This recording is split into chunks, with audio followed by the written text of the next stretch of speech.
An African-American police officer successfully manages to infiltrate the local Ku Klux Klan branch with the help of a Jewish surrogate who eventually becomes its leader. Welcome back to Movies Explained. Today's film is a crime drama from 2018 titled 𝒑𝒊𝒌𝒆man. The movie begins with a scene on a battlefield full of dead and wounded Confederate soldiers, with the living soldiers helping out their injured comrades and mourning the dead. A different scene shows a man named Dr. Kennebrew Beauregard in a television program, going on a racist rant against African Americans, who he claims are taking over the nation and posing a threat to white Christian Americans. Set in Colorado Springs in the year 1979, an African American man named Ron Stallworth comes to the local police station for an interview. Chief Bridges and Mr. Turrentine question him to determine whether he would be a good fit for the force. They ask Ron how he would respond if a white cop calls him the N-word, given the present social and political climate regarding African Americans. Ron replies that he would turn the other cheek if necessary, which seems to be the correct answer as he is appointed as the department's first black officer. Ron is first tasked to work in the filing department, doing menial tasks of keeping records and fetching them for other officers. Feeling bored, Ron heads to Chief Bridges' office to ask to become an undercover detective. However, Bridges declines his request because Ron just joined the force.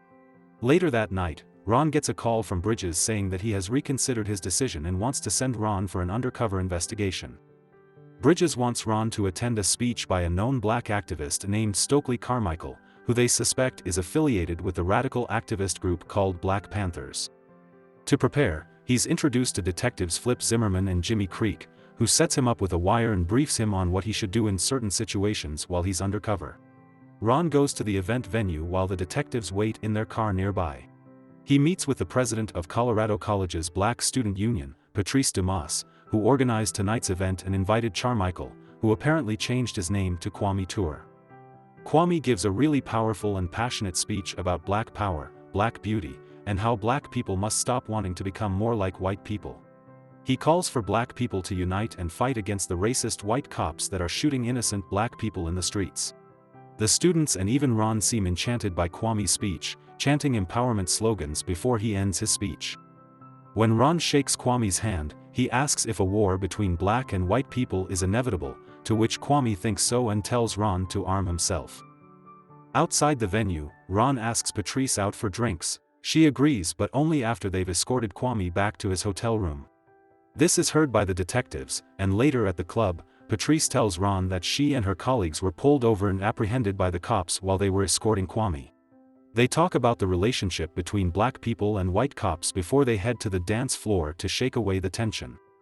The next day, Ron and the detectives report their findings from the event to Bridges, saying that they don't have to worry about Kwame radicalizing the Colorado College's black students.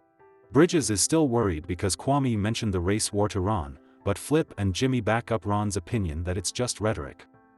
Afterwards, Ron is transferred to the intelligence department where he reads the newspaper and finds an advertisement for the Ku Klux Klan, a white supremacist group. Ron decides to call the listed number and pretends to be a white man, talking to the Klan's Colorado chapter president named Walter Breachway.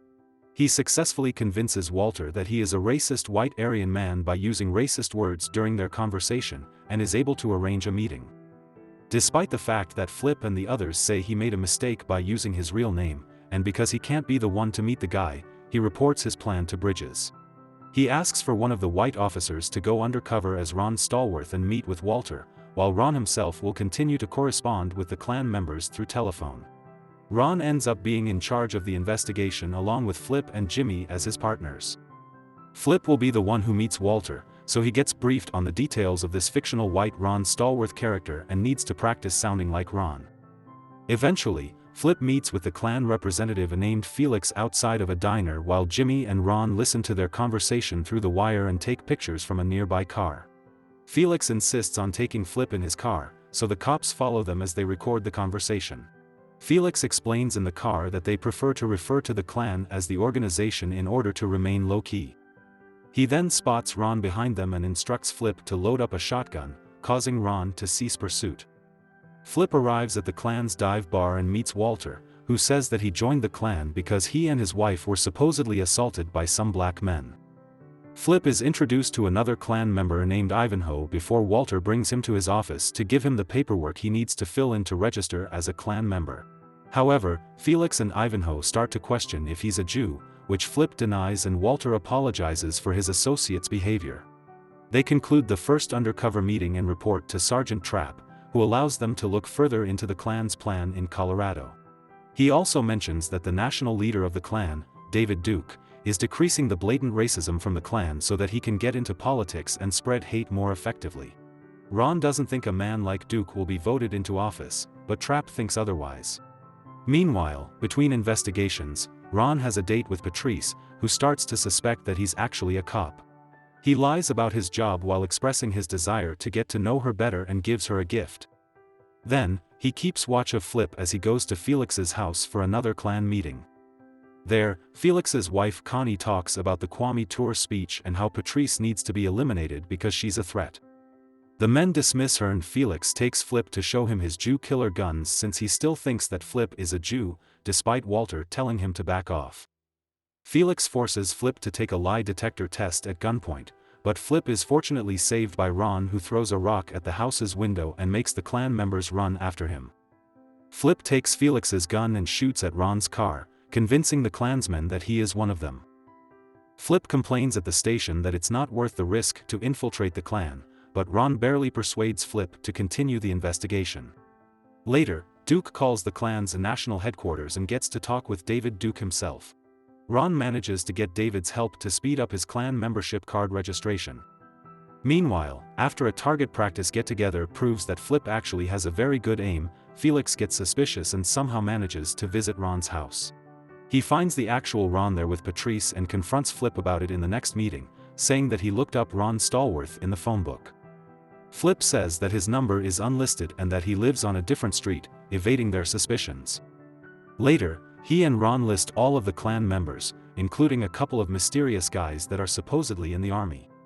Ron receives another call from David Duke, who informs him that he will be traveling to Colorado Springs for his initiation into the Klan.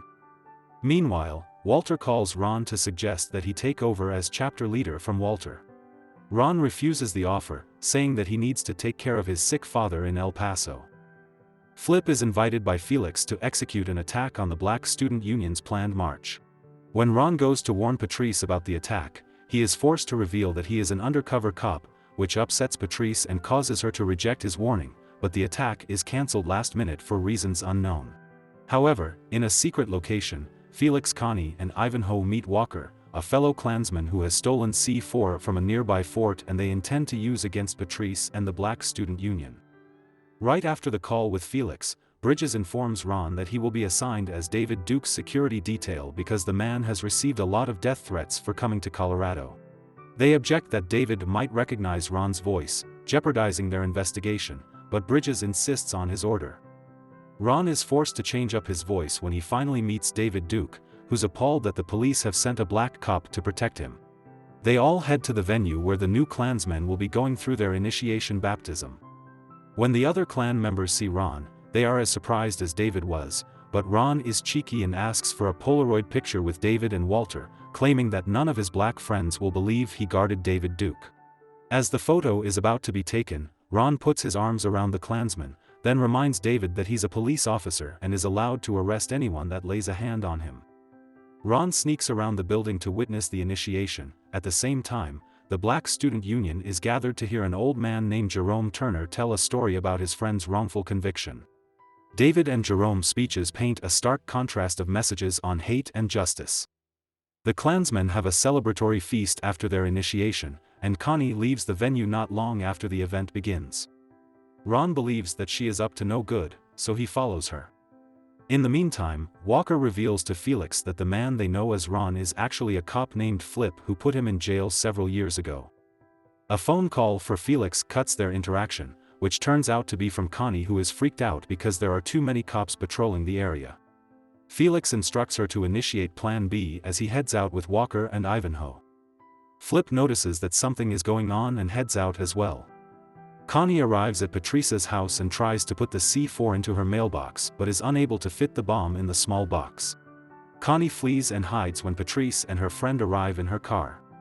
She instead decides to hide the C4 beneath Patrice's car, just as Ron arrives and notices her. He gets out of his car and chases Connie before tackling her to the ground. However, two officers show up and apprehend Ron, not believing that he's an undercover cop. Felix and the others arrive next to Patrice's car, just as Patrice hears the commotion and goes outside, where he sees Ron being beaten up by the other cops. Felix confidently detonates the bomb, believing it is in Patrice's mailbox, only to be impacted by the blast, which kills him and his friends. Seeing how her plan backfired, Connie can only lay down and cry, while Flip arrives to rescue Ron and arrest Connie.